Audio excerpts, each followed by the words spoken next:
चैत्र नवरात्रि 2025। चैत्र शुक्ल पक्ष के नवरात्रों का आरंभ इस वर्ष रविवार 30 मार्च 2025 के दिन से होगा। इसी दिन से हिंदू नवसंवत्सर 2082 का आरंभ भी होता है। चैत्र मास के नवरात्र को वार्षिक नवरात्र कहा जाता है। इन दिनों नवरात्र में शास्त्रों के अनुसार कन्या या कुमारी पूजन किया जाता है। कुमारी पूजन में 10 वर्ष तक की कन्याओं का विधान है। नवरात्रि के पावन अवसर पर अष्टमी तथा नवमी के दिन कुमारी कन्याओं का पूजन किया जाता है। 9 दिनों तक चलने नवरात्र पर्व में मां दुर्गा के 9 रूपों क्रमशः शैलपुत्री, ब्रह्मचारिणी, चंद्रघंटा, कुष्मांडा, स्कंद माता, कात्यायनी, कालरात्रि, महागौरी और सिद्धदात्री देवी की पूजा का विधान है। नवरात्र के इन प्रमुख 9 दिनों में लोग नियमित रूप से पूजा पाठ और व्रत का पालन करते हैं। दुर्गा पूजा के 9 दिन तक देवी दुर्गा का पूजन, दुर्गा सप्तशती का पाठ इत्यादि धार्मिक क्रिया पौराणिक कथाओं में शक्ति की आराधना का महत्व व्यक्त किया गया है। इसी आधार पर आज भी मां दुर्गा जी की पूजा संपूर्ण भारत वर्ष में बहुत हर्षोल्लास के साथ की जाती है। वर्ष में 2 बार की जाने वाली दुर्गा पूजा एक चैत्र माह में और दूसरा आश्विन माह में की जाती है। घट स्थापना। नवरात्रि में घट स्थापना का बहुत महत्व है। नवरात्रि की शुरुआत घट स्थापना से की जाती है। कलश को सुख, समृद्धि, ऐश्वर्य देने वाला तथा मंगलकारी माना जाता है। कलश के मुख में भगवान विष्णु, गले में रुद्र, मूल में ब्रह्मा तथा मध्य में देवी शक्ति का निवास माना जाता है।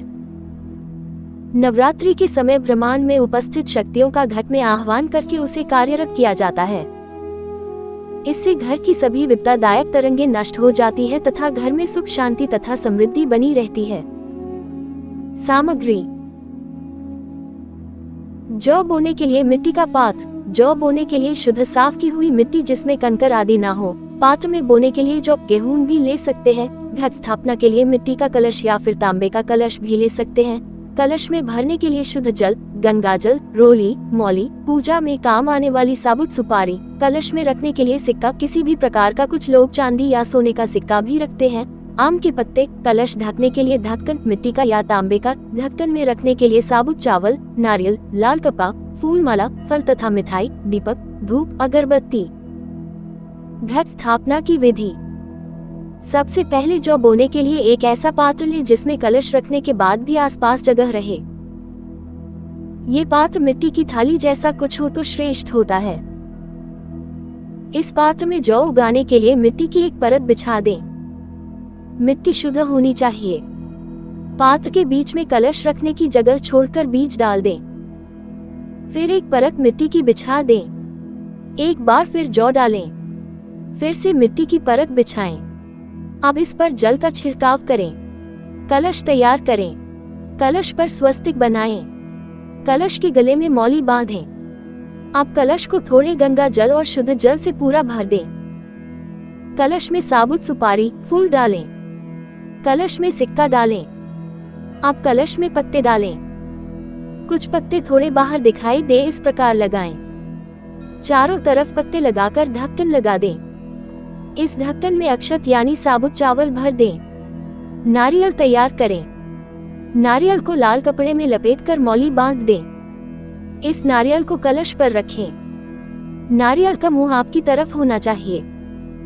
यदि नारियल का मुंह ऊपर की तरफ हो तो उसे रोग बढ़ाने वाला माना जाता है। नीचे की तरफ हो तो शत्रु बढ़ाने वाला मानते हैं। पूर्व की ओर हो तो धन को नष्ट करने वाला मानते हैं। नारियल का मुंह वह होता है जहां से वह पेड़ से जुड़ा होता है।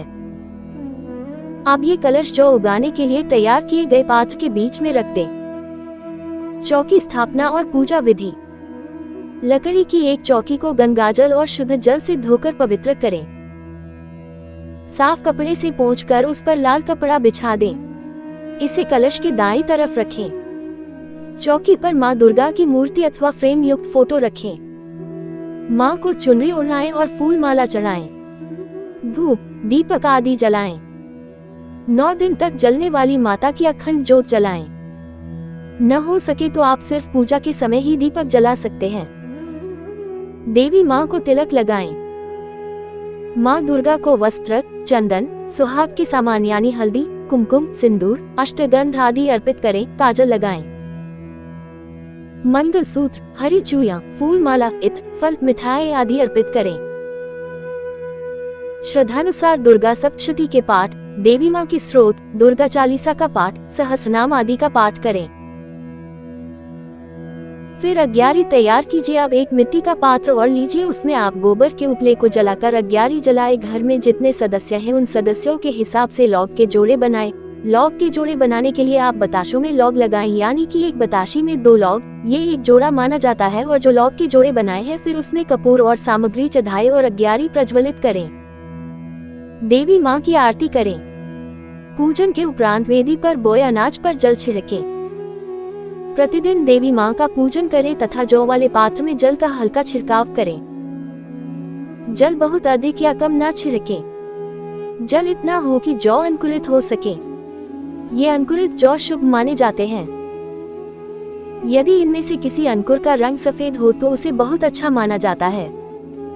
नवरात्रि के व्रत की विधि। नवरात्रि के दिनों में बहुत से लोग 8 दिनों के लिए व्रत रखते हैं। पड़वा से अष्टमी और केवल फलाहार पर ही 8 दिन रहते हैं। फलाहार का अर्थ है फल एवं और कुछ अन्य विशिष्ट सब्जियों से बने हुए खाने। फलाहार में सेंधा नमक का इस्तेमाल होता है। नवरात्रि के 9वें दिन भगवान राम के जन्म की रस्म और पूजा रामनवमी के बाद ही उपवास खोला जाता है। जो लोग 8 दिनों तक व्रत नहीं रखते वे पहले और अंतिम दिन उपवास रख लेते हैं, यानी कि पड़वा और अष्टमी को। व्रत रखने वालों को जमीन पर सोना चाहिए। नवरात्रि के व्रत में अन्न नहीं खाना चाहिए।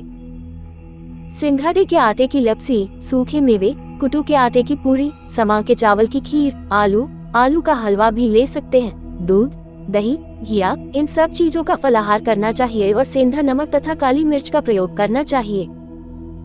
दोपहर को आप चाहे तो फल भी ले सकते हैं। नवरात्रि में कन्या पूजन। महाअष्टमी या नवमी के दिन कन्या पूजन किया जाता है। कुछ लोग अष्टमी के दिन और कुछ नवमी के दिन कन्या पूजन करते हैं। परिवार की रीति के अनुसार किसी भी दिन कन्या पूजन किया जा सकता है। 3 साल से 9 साल तक आयु की कन्याओं को तथा साथ ही एक लानगुड़िया, छोटा लड़का को खीर, पूरी, हलवा, चने की सब्जी आदि खिलाए जाते हैं। कन्याओं को तिलक करके, हाथ में मौली बांधकर, गिफ्ट दक्षिणा आदि देकर आशीर्वाद लिया जाता है। फिर उन्हें विदा किया जाता है।